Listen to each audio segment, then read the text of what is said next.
idol, bale sa video na to nakabili pala tayo ng motor at gusto ko lang i-review sa inyo kung ano nga ba yung specs and features nito. Mukha pala siyang rider mga idol pero hindi siya rider.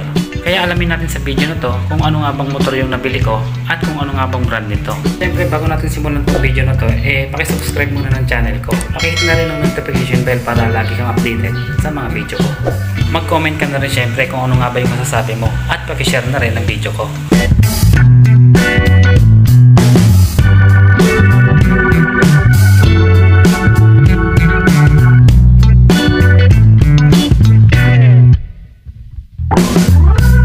Ito nga pala ang RS125 ng Euro Motors. Mukha siyang Rider 150 pero nasa murang halaga lang. Kaya kung hanap mo ay budget friendly na motor, swak na swak ang budget mo dito. Kung pan daily commuting din naman, saktong sakto to para sa'yo. Nabili ko pala to sa murang halaga lang at pang second owner pala ako ng motor na ito. Kaya nga pala ginawan ko to ng vlog, gusto kong i-share sa inyo ang mga na-experience ko. Sa maikling panahon pa lang, nagamit ko ang motor na ito. At sasabihin ko rin sa inyo ang specs and features ng motor na ito. Ito pala ay 2020 na model. Bale 4 na taon na nga simula nang ginamit ito ng may-ari. At ako nga ang second owner ng motor na to. Bale nung nabili ko pala to ay may tinakbo siya 99,000 mahigit pa lang. Naitakbo ko na nga pala ito ng mahigit 700 kilometers. Simula sa Laguna hanggang sa Marinduque balikan. Sariwang-sariwa pa yung makina kaya ayos pa manakbo. Hindi naman talaga ako mahilig sa ganitong klase ng motor kasi hindi to branded. Hindi nga ito katulad ng Honda, Suzuki o Yamaha na motor. Yun kasi yung matitibay at branded na motor. Pero kung ang hanap mo ay mga pang low budget lang na motor, pwede na to sa'yo. Parang naka-rider ka na rin kung titingnan. Kung sa angas lang din naman ay panalo na to. At kung itatanong nyo naman sa akin kung maganda ba ang performance nito, nasubukan ko na rin at balikan pa. Simula nga Laguna hanggang Marinduque. Hindi naman ako pinahiya nito kasi sa lakas din naman ang hatak niya. Akala ko kasi dati pag hindi branded yung motor mo ay hindi talaga tatagal. Inisip ko pa nga nung nasa biyahe ako na ititirik ako nito malamang. Pero doon ako nagkamali. Binigyan niya nga ako ng magandang performance. Pero bago ko nga ibiniyahe ito, kinondisyon ko muna siya. Dinala ko muna siya sa malapit na motor shop at pina-changer ko na.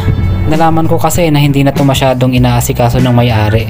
Sa langis pa lang na nakuha sa kanya ay kakaunti na. Pina-tune up ko na rin siya kasi nung biniyahe ko siya ay may narinig ako ng lagitik. Matagal din pala na panahon bago ito ma-tune up. Nakuha ko kasi ito sa may-ari simula Las Piñas pa, tapos biniyahe ko ng Laguna. Tapos nga pagdating ko ng Laguna may naramdaman akong lagitik. Kinabahan ako nun kasi bagong kuha ko ng motor tapos second hand lang. Akala ko matidismaya ako ng oras na yon. Natakot din ako nun kasi nung nasa biyahe ako simula Las Piñas papuntang Laguna, ang lakas ng kabyos niya kapag nagkakambyo ako. Lalo na pag segunda at tercera na. Pero nalaman ko sa mekaniko na rubber damper lang pala yung dahilan niya. Kaya pinapalitan ko na rin. Mura lang naman yung pagpapapalit niya. Nasa 100 pesos lang. Hindi na rin kasi ako nagdalawang isip na bilhin to kasi mababa pa yung takbo niya. Sa ngayon, hindi naman niya ako pinahiya sa ganda ng performance niya. Para sa akin, mamahalin o mamurahing motor, basta inalagaan mo, sigurado tatagal yan. Wala naman sa branded yan nasa pag-aalaga yan ng may-ari. At dapat marunong ka rin magdala o mag-drive nito, hindi yung paspasan ka lagi o parang may hinahabol na karera. Kaya nga dapat marunong din tayo makisama sa sasakyan natin para alagaan tayo at ligtas lagi tayo sa biyahe. Kung sasabihin mo sa akin ay euro lang yan, sigurado mahina yan, tapos gawan China pa yan. Ito lang ang kaya ng budget ko at least hindi siya hulugan. Kesa naman may motor kang branded pero 3 taon mo naman siyang huhulugan at paghihirapan. Ito nabili ko lang ng second hand pero cash na. At least wala ka nang iisiping hulugan. May maganda at maangas ka pang motor katulad ng rider. Hindi man siya kasing bilis o kasing performance ng rider, hindi ka naman niya ipapahiya pagdating sa biyahe. Nagbago ang tingin ko sa mga low budget na motor simula nung nabili ko to. Kasi pang daily ko lang din naman to nagagamit Sa tingin ko nasa pag-aalaga lang din. Pininturahan ko na rin pala yung mags niya ng kulay pula para bumagay nga sa body ng motor. At eto na nga, aalamin nga natin sa video na to ang specs and features ng motor na to. Habang nagpipintura nga ako ay sasabihin ko sa inyo ang detalye nito. Ang engine pala ng motor na ito ay 125cc, 4-stroke, single cylinder, air-cooled, Euro engine, meron namang siyang 4-speed. Tapos ang maximum powers niya ay 5.8 kilowatts na umaabot sa 7,500 na RPM. May maximum torque na 8.5 Nm sa kada 5,000 na RPM niya. Ang fuel system naman niya ay carburetor pa. Tapos ang fuel tank capacity naman nito ay 4.5 liters. Ang ground clearance naman niya ay nasa 138 mm.